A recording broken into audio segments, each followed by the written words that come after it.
Un homme âgé de Salta en Argentine affirme qu'il est l'infâme dicton allemand Adolf Hitler et qu'il a passé les 70 dernières années à se cacher.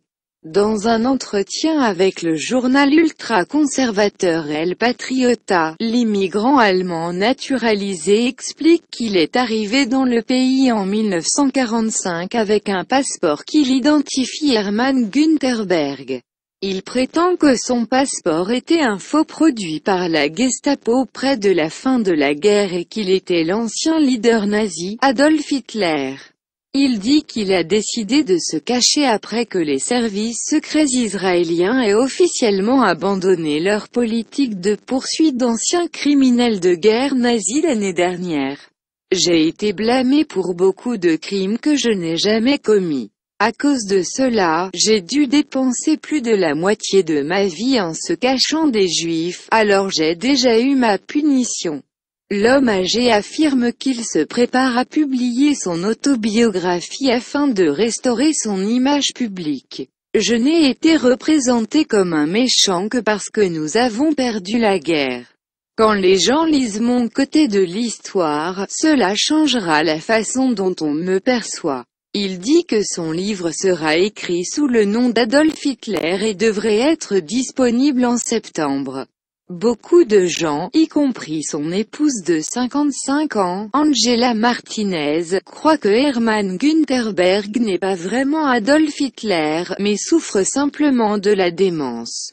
Madame Martinez prétend que son mari n'a jamais parlé d'Hitler avant il y a environ 2 ans lorsqu'il a commencé à montrer des signes de la maladie d'Alzheimer. Elle croit que son mari aurait peut-être été nazi et qu'il se sent coupable de son passé, mais elle est convaincue qu'il n'est pas Hitler. Lire aussi, Irak. Ceux qui l'ont découvert en ouvrant la tombe de Saddam Hussein est horrible. La femme de M. Günther Berg affirme qu'il n'est pas Adolf Hitler. Seulement un vieillard sénile qui commence à perdre son esprit. Même si la revendication de l'homme âgé semble plutôt douteuse. Elle a suscité un débat animé en Israël et dans la communauté juive américaine concernant l'avenir des criminels de guerre nazis survivants. Le Mossad avait prouvé son ambition et sa portée mondiale dans le passé avec la capture du criminel de guerre nazi Adolf Eichmann en 1960 en Argentine. Mais elle a abandonné cette mission ces dernières années. Plus de 70 ans après la fin de la Seconde Guerre mondiale.